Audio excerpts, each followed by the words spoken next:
Et je prie pour que le Seigneur nous donne les mots qu'il faut ce matin, parce que beaucoup de personnes ont besoin d'entendre ce genre de paroles que nous allons aborder ce matin.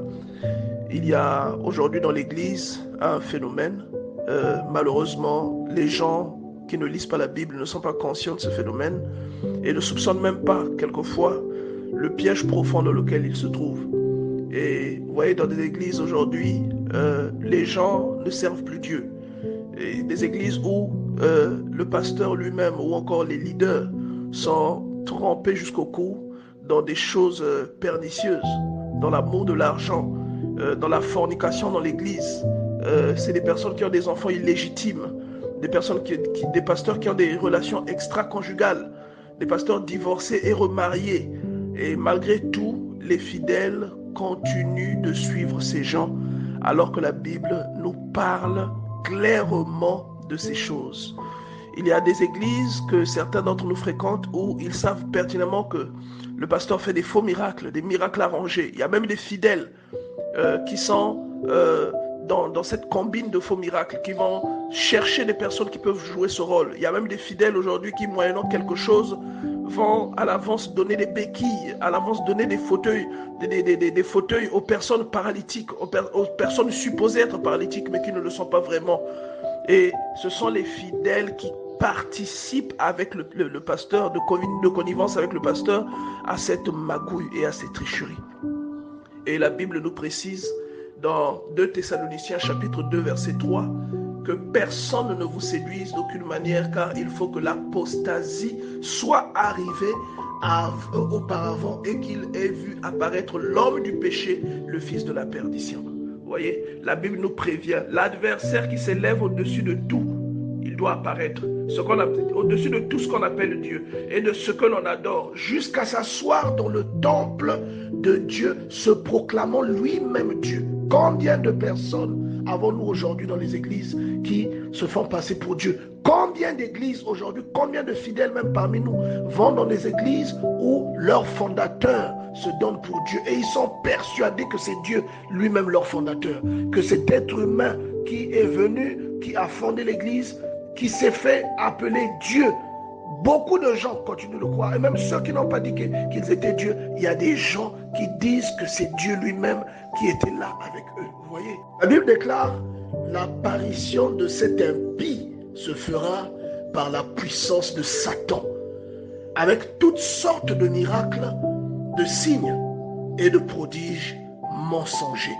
Et là, j'aimerais attirer l'attention des frères et des sœurs qui courent derrière les miracles.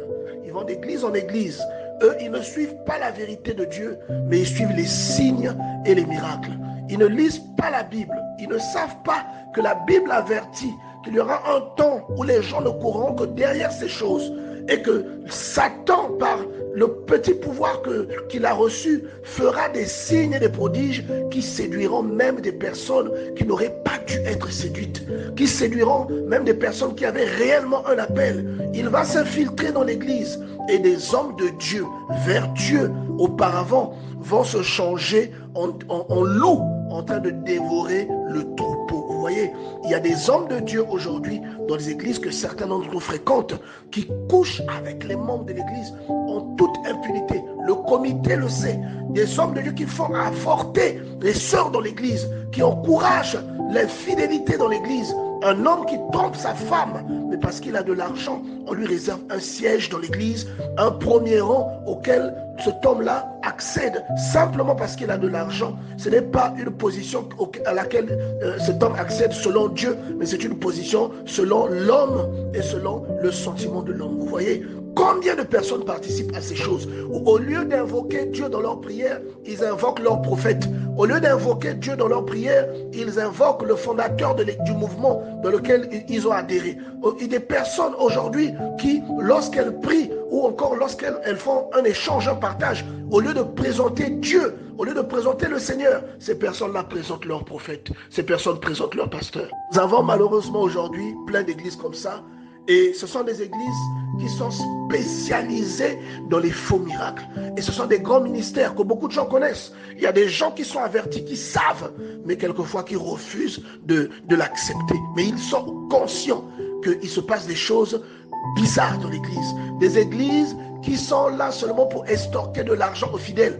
Des églises qui fonctionnent. Le cheval de bataille de ces églises-là, c'est l'argent. C'est tout le temps l'argent. Il est tout le temps question d'argent, de prospérité, d'offrandes exagérées, de partenariats. C'est des églises qui sont là pour soutirer de l'argent et les leaders deviennent de plus en plus riches et les brebis deviennent de plus en plus pauvres.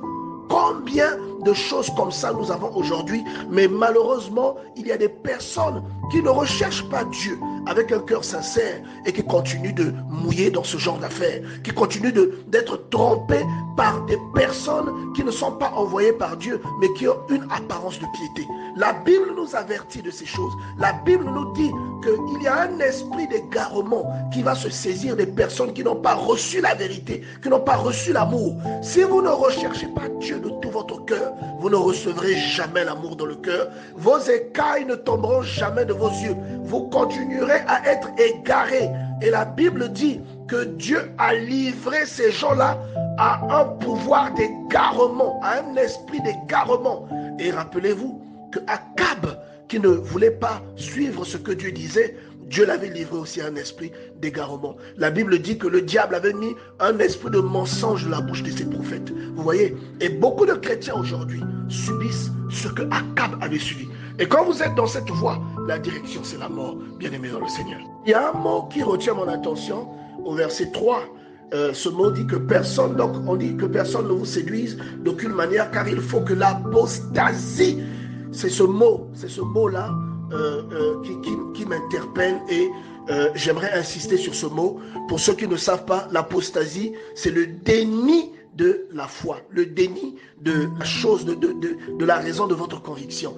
Il dit, il faut que l'apostasie soit arrivée avant que le Seigneur n'arrive. Vous voyez, il faut que l'apostasie soit arrivée auparavant et qu'on ait vu apparaître l'homme du péché. Donc, il faut que le séducteur arrive et que ceux qui croient en Dieu, mais qui ne sont pas correctement enracinés en Dieu, que ces gens-là aillent, qu'ils soient aspirés, qu'ils soient séduits et attirés par des fausses doctrines, par des faux serviteurs de Dieu, et donner allégeance à ces doctrines-là va les détourner de leur foi originale, va les détourner de leur conviction première.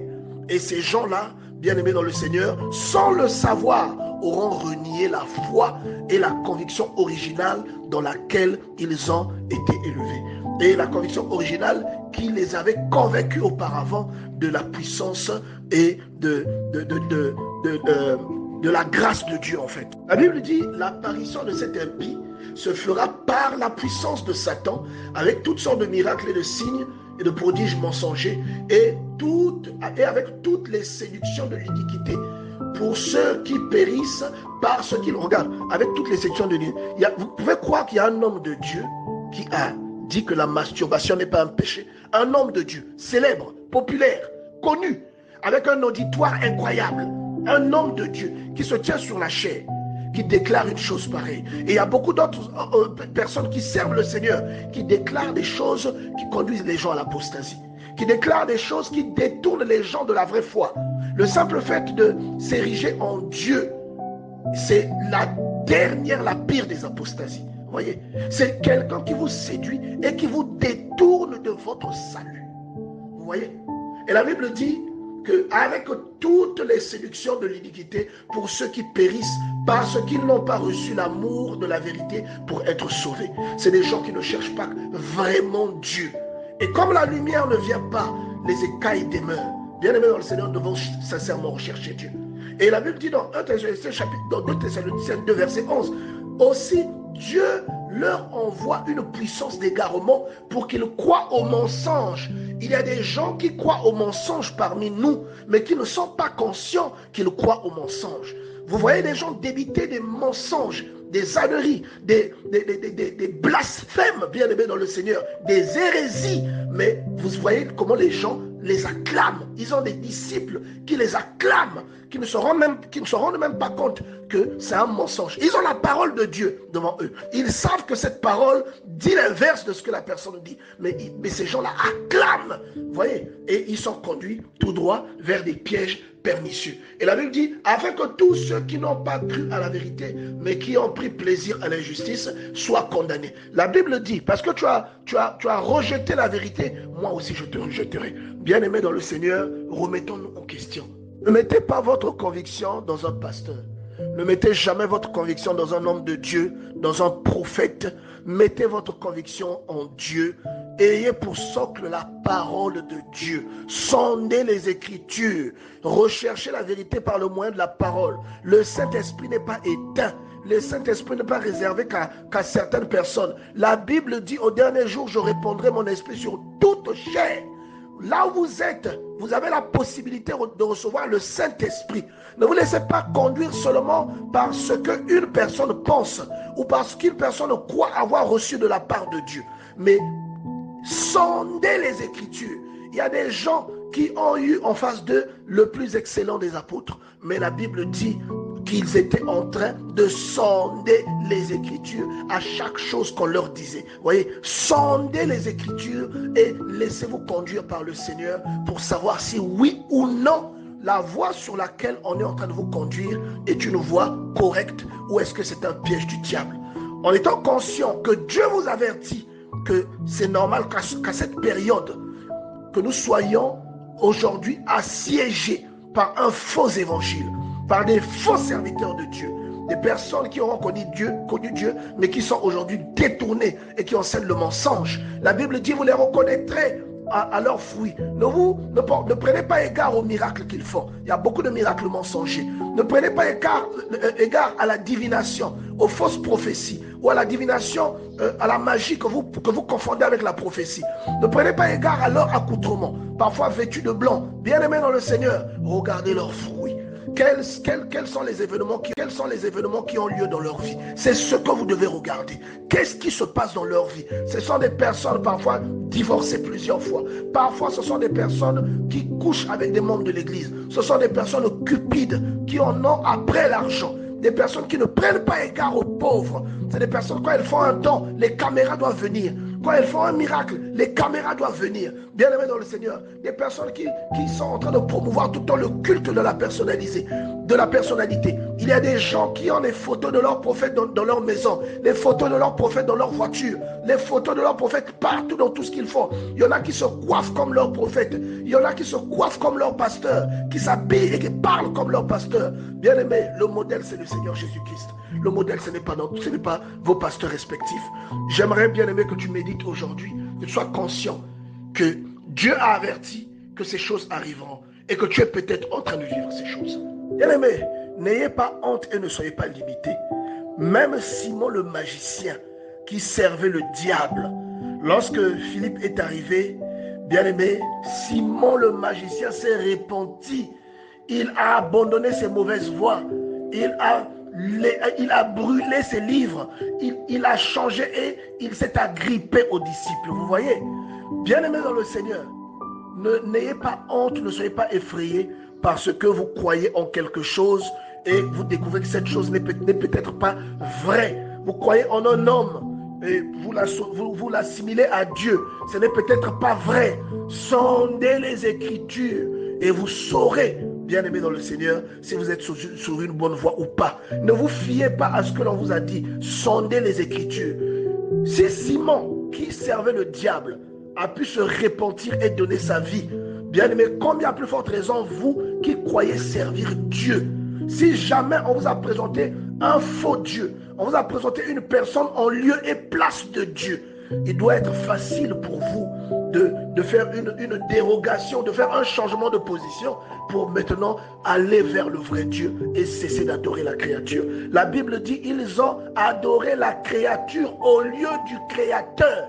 Vous voyez, ces choses-là, ces messages-là sont parfois adressés à certains d'entre nous qui sont encore dans des pièges pernicieux, qui sont aujourd'hui sous le joug du mensonge de leur prophète ou de leur pasteur.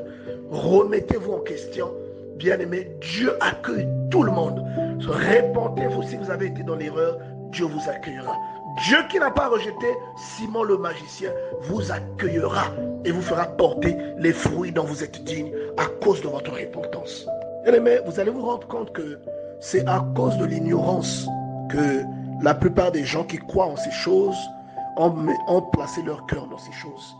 Parce qu'un lecteur de la Bible, quelqu'un qui recherche Dieu, sait pertinemment que dans Matthieu chapitre 24, au verset 5, on dit « Car plusieurs viendront sous mon nom, disant, c'est moi qui suis le Christ. » Et la Bible avertit.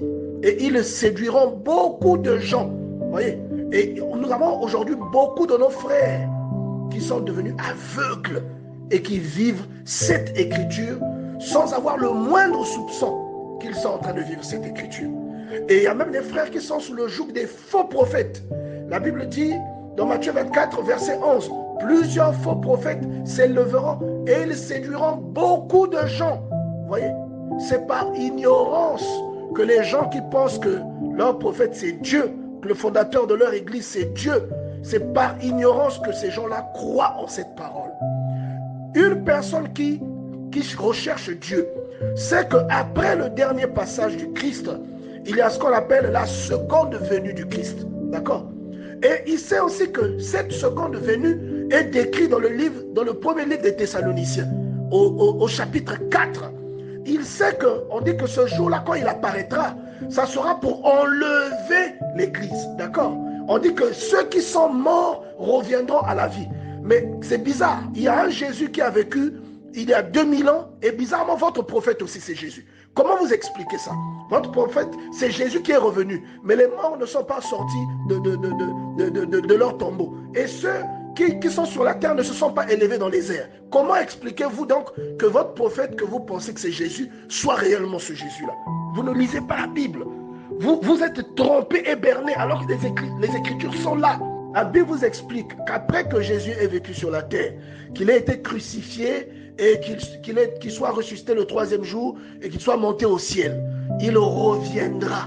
Mais il reviendra avec des détails précis. On vous dit dans 1 Thessaloniciens au chapitre 4 au verset 16 que le jour où il reviendra, il y aura une manifestation. Et on dit que ceux qui sont morts, qui se sont couchés dans l'espérance de la vie, reviendront à la vie. Votre prophète qui est Jésus, lorsqu'il est venu, il est né, est-ce que les gens sont revenus à la vie? Et je vous rappelle aussi que la Bible ne dit pas que Jésus renaîtra. On dit qu'il apparaîtra dans les cieux. La Bible dit au verset 16, car le Seigneur lui-même a un signal donné à la voix d'un archange et au son de la trompette descendra du ciel. On vous parle d'un second retour de Jésus qui descendra du ciel. Et la Bible dit, les morts en Christ ressusciteront premièrement. Et on dit ensuite, nous les vivants qui serons restés, nous nous élèverons avec eux, nous serons changés et nous serons avec le Seigneur. Votre deuxième Jésus qui est venu, pourquoi lorsqu'il est venu, il n'y a pas eu cette manifestation? Bien-aimés, remettez-vous en question. Vous croyez en des faux Jésus.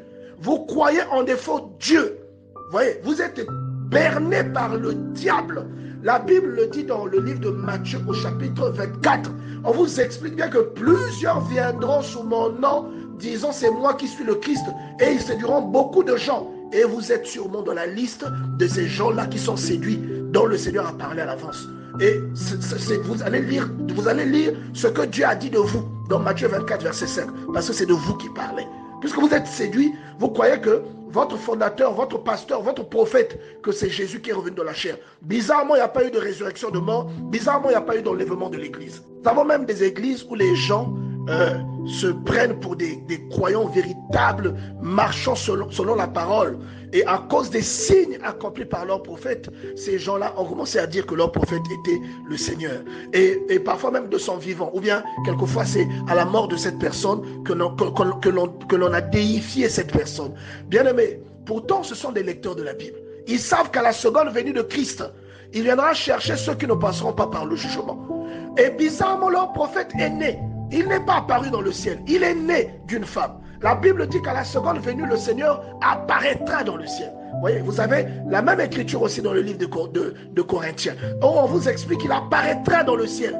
Mais vous dites que ce monsieur qui est arrivé, qui a fait des miracles, qui a ressuscité les morts, qui a sauvé des vies, vous dites c'est le Seigneur. Alors que le Seigneur a dit que ce qu'il avait fait, celui qui croira en lui fera beaucoup plus que ça. Ne soyez pas étonnés que vos prophètes aient fait ce genre de choses. Ça veut dire qu'aujourd'hui, si même moi qui vous parle, si je fais des miracles, je ressuscite des morts, mais vous allez dire que moi je suis le Seigneur Jésus. Voyez un peu. Donc c'est une aberration, bien aimé. C'est un esprit d'égarement.